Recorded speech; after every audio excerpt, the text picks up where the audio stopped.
அனைவருக்கும் வணக்கம். நான் உங்கள் 5ஆம் தலைமுறை ஜோதிடர் ராம்குமார் ராஜேந்திரன். நம்ம இன்னைக்கு பார்க்க போகிற தலைப்பு விருச்சக ராசி அன்பர்களுக்கு உங்களுடைய ராசிக்கு 7ஆம் இடத்தில், அதாவது ரிஷப ராசியில் நடக்கவிருக்கும் சுக்கிர பகவானுடைய பயிற்சி. மேஷத்திலிருந்து ரிஷபத்திற்கு ஜூன் மாதம் 29ஆம் தேதி பயிற்சி அடைகிறார். இந்த நிகழ்வு ஜூலை மாதம் 26ஆம் தேதி வரை நடைபெறவிருக்கு. 7 மற்றும் 12ஆம் இடத்திற்கான அதிபதி இந்த சுக்கிர பகவான். ஒருவருக்கு ஆடம்பரம், செல்வ செழிப்பு, மகிழ்ச்சி, அழகு, காதல் மற்றும் திருமணம் போன்ற அனைத்து தலைப்பிற்கும் சொந்தக்காரர் இந்த சுக்கிர பகவான். இந்த சுக்கிர பகவானுடைய பயிற்சி காலகட்டங்களில் விருச்சக ராசி அன்பர்களுக்கு எந்த விதமான அற்புதங்கள் மற்றும் சிறப்புகளை கொடுக்க போகுது அப்படிங்கிறத இந்த காணொலியில் தெளிவாகவும் துல்லியமாகவும் பார்க்கலாங்க. நம்ம சேனலை ஃபஸ்ட் டைம் பார்க்குறவங்க தான் சப்ஸ்கிரைப் பண்ணிக்கோங்க. பெல் பட்டனை கிளிக் பண்ணி ஆல் அப்படிங்கிற ஆப்ஷன் கொடுத்துக்கோங்க. விருச்சக ராசி அன்பர்கள் செவ்வாய் பகவானை அதிபதியாக கொண்டவர்கள். எந்த ஒரு விஷயத்தையுமே ரொம்ப தெளிவாகவும் சுறுசுறுப்பாகவும் செய்யக்கூடிய ஒரு நபர்கள். தேனீக்கள் போல் எப்பொழுதும் சுறுசுறுப்பாக செயல்படக்கூடிய நபர்களும் இந்த செவ்வாய் பகவானுடைய அதிபதியை கொண்டவர் விருச்சக ராசி அன்பர்கள். ஒரு விஷயத்தை ரொம்ப டீப்பாக போட்டு திங்க் பண்ணி அந்த விஷயத்துக்கு கரெக்டான ரிசல்ட் சொல்லக்கூடியவர்கள். அவ்வளோ சீக்கிரம் இவங்ககிட்ட இருந்து எந்த பதிலையும் எதிர்பார்க்க முடியாதுங்க. ஆனால் ஒரு விஷயத்தை சொல்லிட்டோம் அப்படின்னா அதற்குண்டான கரெக்டான சொல்யூஷன் கொடுக்கக்கூடியவங்களும் இந்த ராசிக்காரர் தான். எல்லா விஷயத்தையும் பார்த்து தான் பண்ணுறாங்க. ஆனால் எனக்கு மட்டும் ஏன் இப்படி நடக்குது? கடந்த சில காலகட்டங்களாக பார்த்திங்கன்னா வாழ்க்கையில் நான் பட்ட கஷ்டங்களும் வலிகளையும் வேதனைகளையும் விவரிக்கவே முடியாதுங்க. அந்த அளவுக்கு மன உளைச்சல்கள் அப்படிங்கிறது சந்திச்சிட்டேன். என்னால் எந்த ஒரு விஷயத்தையுமே ப்ராப்பராக பண்ண முடியல. எதை பண்ணணும்னு நினச்சாலும் ஒரு விதமான பதட்டம், பயம், என்னால் ஒரு கான்ஃபிடெண்ட்டாக ஒரு சில காரியங்கள் என்னால் பண்ணவே முடியலைங்க. மன உளைச்சல்கள் ஏற்படுது. என்னை சுற்றி இருக்கிறவங்கெல்லாம் என்னை எதிரியாக பார்க்குறாங்களோ அப்படிங்கிற ஒரு நிலைக்கு தள்ளப்பட்டுட்டேன்.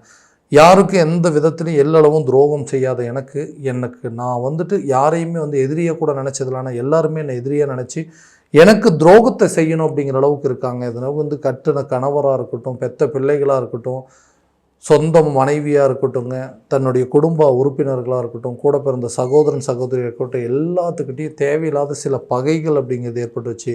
நல்ல விஷயம் சொல்லப்போய் அந்த நல்ல விஷயமே எனக்கு தேவையில்லாமல் எதிராக மாறிடுச்சு. இந்த நிலைகள் அப்படிங்கிறது மாறுமா? கரெக்டான விதத்தில் நான் நினச்சபடி ஒரு வாழ்க்கையை அமைச்சிக்க முடியாதுங்களா? எனக்கு வாழ்க்கையில் நான் பட்ட கஷ்டங்களை எந்த விதத்துலேயும் என்னோடய எதிரிக்கும் வரக்கூடாதுங்கிற அளவுக்கு சில சூழ்நிலைகள் ஏற்பட்டு இருந்தது. எனக்காக அதுவாக அமைஞ்ச வாழ்க்கையும் சரியில்லை. நானாக ஏற்படுத்திட்ட வாழ்க்கையும் எனக்கு சரியான விதத்தில் அமையலை. இந்த சூழ்நிலையில் என்னை விட்டு எல்லாருமே பிரிஞ்சு போகிற மாதிரி ஒரு நிலை ஏற்பட்டுருச்சு. இவங்கெல்லாம் நான் இருந்திருந்தால் இன்றைக்கி இந்த நிலை அப்படிங்கிறது வந்திருக்காது. ஸோ இவங்க என்னை விட்டுட்டு போனவங்க கூட என்னை சேர்றதுக்கான வாய்ப்பு இருக்குது அப்படின்னு கேட்டிங்கன்னா, கண்டிப்பாக இந்த காலகட்டங்களில் விட்டுட்டு போனவங்க கூட அவங்களே உங்களை தேடி வரக்கூடிய ஒரு காலகட்டம். யாரெல்லாம் உங்களை எதிரியாக நினச்சாங்க அவங்க உங்களுக்கு நண்பர்களாக மாறக்கூடிய ஒரு காலகட்டங்கள். நீண்ட நாட்களாக நீங்கள் எதிர்பார்த்த சில உறவுகள் உங்களை தேடி வரக்கூடிய ஒரு காலகட்டமாக இருப்பது. ஏன்னா இந்த 7ஆம் இடம் என்று சொல்லக்கூடிய கலஸ்தரஸ்தானம், இந்த இடத்துல இந்த சுக்கிரனுடைய பயிற்சி நடக்கும்போது ரொம்ப நாளாக ஒரு ரிலேஷன்ஷிப்பில் இருக்கிறவங்க அடுத்த லெவலுக்கு, அதாவது ஒரு மேரேஜ் லெவலுக்கு கொண்டு போகணும் அப்படின்னா கூட இந்த காலகட்டங்களில் அந்த லவ் அப்படிங்கிற விஷயங்கள் கூட மேரேஜ் வரைக்கும் கொண்டு போகிறதுக்கான சூழல் அப்படிங்கிறது ஏற்படுங்க. ரொம்ப நாளாக திருமண தடைகள் இருந்தவங்களுக்கு கூடிய விரைவில் திருமணம் ஆகக்கூடிய ஒரு சில யோகங்கள் அப்படிங்கிறது ஏற்படுங்க. ரொம்ப நாளாக பிரிந்து வாழ்கிறவங்க கூட ஒன்று சேருவதற்கான சூழல். ஏன்னா தன்னுடைய வாழ்க்கையில் தான் ஒரு விஷயத்தை விருப்பப்பட்டேன், தான் இந்த மாதிரி தான் வாழணும் அப்படின்னு நினச்சேன், அந்த வாழ்க்கை எனக்கு சரியான விதத்தில் அமையலை, அதை விட்டுட்டு நான் வெளியே வந்துட்டேன். இப்போ இன்றைக்கி எனக்கு பிடிச்ச மாதிரி ஒரு வாழ்க்கையை அமைச்சிக்கிட்டோம், இது அதுவும் என்னை தேடி வந்தது. இந்த வாழ்க்கை எனக்கு நல்ல நிலையில் இருக்குமா? இந்த எதிர்பார்ப்புகள் எல்லாமே கண்டிப்பாக பூர்த்தி அடையுமான்னு கேட்டாங்க. கட்டாயமாக பூர்த்தி அடையுங்க. நீங்கள் நினச்சபடி ஒரு வாழ்க்கையை வாழக்கூடிய ஒரு காலகட்டமாக இருக்க போகுது. ரொம்ப நாளாக வேலை தேடிட்டு இருக்கிறோம், அந்த வேலை சரியான விதத்தில் அமையலை, நான் வேலை செய்கிற இடத்துலையும் எனக்கு எந்த ஒரு பெரிய அளவில் ஒரு ப்ரமோஷனோ ஒரு இன்க்ரிமெண்ட் அப்படிங்கிறது எதுவுமே இல்லாமல் இருக்குது. நான் ஒரு வேலைக்கு எதிர்பார்த்துட்ருக்கேன், அந்த வேலை எனக்கு கிடைக்குமான்னு கேட்டிங்கன்னா கண்டிப்பாக கிடைக்கக்கூடிய ஒரு காலகட்டமாக இருக்க போது. புதிய வேலைக்கு உண்டான முயற்சிகள் உங்களுக்கு கிடைக்குங்க.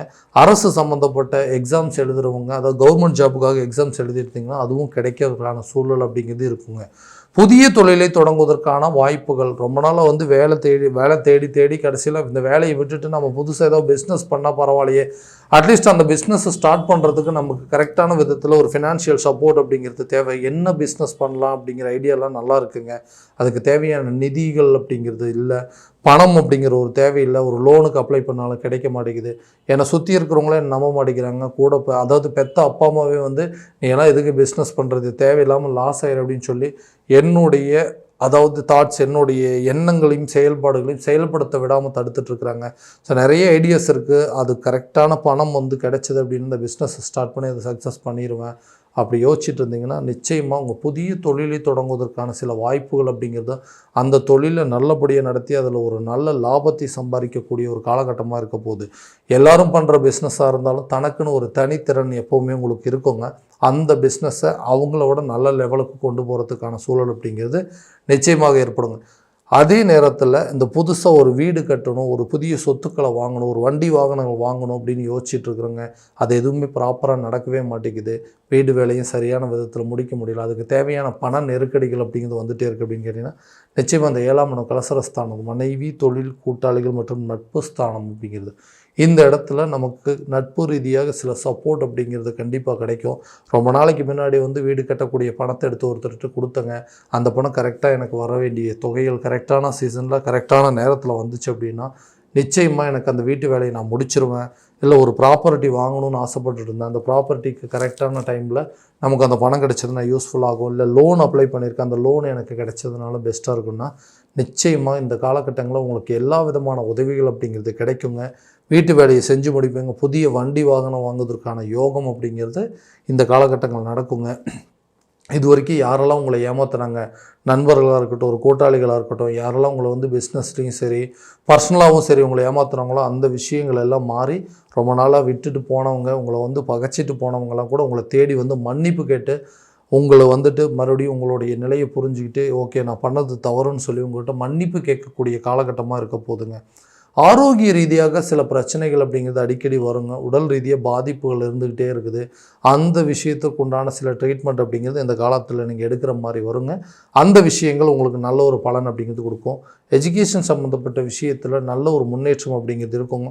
வேலைக்கு அதாவது படிப்பு முடித்தவங்க வேலைக்கு போகிறதுக்கான சூழல், ஒரு டிகிரி முடித்தவங்க 2வது டிகிரி படிப்பதற்கான வாய்ப்புகள், +2 முடித்தவங்க காலேஜ் போகிறதுக்கான சூழல் அப்படிங்கிறதுலாம் நிச்சயம் ஏற்படுங்க. நீங்கள் எதிர்பார்த்தபடி நல்ல ஒரு ரிசல்ட் அப்படிங்கிறது உங்களுக்கு கிடைக்குங்க. அந்த ரிசல்ட் மூலமாக உங்களுடைய எஜுகேஷன் லெவல் அப்படிங்கிறது நிச்சயமாக இன்க்ரீஸ் ஆகக்கூடிய ஒரு காலகட்டமாக இருக்க போகுது. கடன் சம்மந்தப்பட்ட விவகாரங்கள், இந்த கடன் அப்படிங்கிற ஒரு விஷயம் மட்டும் இல்லை அப்படின்னா இன்றைக்கி என்னோடய நிலையே வேறு. அந்த கடனால் இன்றைக்கி நான் பட்ட அவமானங்கள் கஷ்டங்கள் ரொம்ப ஜாஸ்தி. கட்டின மனைவியும் சரிங்க, பெத்த பிள்ளைகளும் சரி, என்ன பெற்றவங்களும் சரி, இன்றைக்கி என்னை வந்து எல்லாருமே எதிராக பார்க்குறதுக்கான ஒரே நிலை என்னென்னா நாம் பட்ட கஷ்டங்கள், இந்த கடனால் நாம் பட்ட வலிகளும் வேதனைகளும் அவமானங்களத்தை நினச்சி தான் எல்லாத்துக்கும் காரணம் நீங்கள் தான். நீங்கள் மட்டும் இதை கரெக்டான விதத்தில் ஹேண்டில் பண்ணியிருந்தீங்கன்னா இன்றைக்கி இவ்வளோ பெரிய பாதிப்புகளே வந்திருக்காது அப்படின்னு சொல்லி என்னை பார்த்து அட்வைஸ் பண்ணிட்டு என் கூட சரியான விதத்தில் பேச்சுவார்த்தைகள் கூட இல்லாமல் வந்தது. அந்த நிலைகள்லாம் மாறுங்க. கடன் ரீதியாக இது வரைக்கும் இருந்த அந்த பிரச்சனைகள் அப்படிங்கிறது தீருங்க. கடனை ஒரு பகுதி அடைப்பதற்கான முயற்சிகள் நல்ல ஒரு பலன் கட்டாயமாக கொடுக்குங்க. பெண்களுக்கு உண்டான சில விஷயங்கள், இந்த காலகட்டங்கள் பெண்களுக்கு ஒரு நல்ல ஒரு முன்னேற்ற பாதையை நோக்கி செல்லக்கூடிய காலகட்டங்கள். யாரெல்லாம் உங்களை வந்து விலகி போனாங்களோ அவங்களே உங்களை வந்து தேடி வரக்கூடிய ஒரு காலகட்டங்கள். நீங்கள் எதிர்பார்த்த நபர்கள் உங்களை தேடி வரக்கூடிய ஒரு தருணமாக இருக்க போது கணவன் மனைவிக்கிடையே இருந்து வந்த கருத்து வேறுபாடுகள் அப்படிங்கிறது தீருங்க. உங்களுடைய சூழ்நிலையை புரிஞ்சுக்கிட்டு உங்களுடைய நிலை என்னென்னு தெரிஞ்சுக்கிட்டு உங்களை வந்து புரிஞ்சு வாழக்கூடிய ஒரு காலகட்டமாக இருக்க போதுங்க.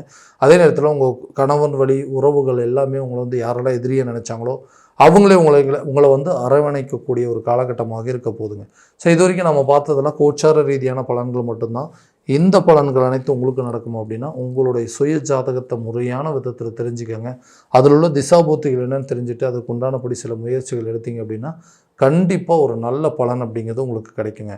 உங்களுடைய ஜாதகத்தை எங்கிட்ட பார்க்கணும் அப்படின்னு விருப்பப்பட்டீங்கன்னா கீழே தெரிகிற நம்பருக்கு கான்டாக்ட் பண்ணி அப்பாயின்மெண்ட் ஃபிக்ஸ் பண்ணிக்கோங்க.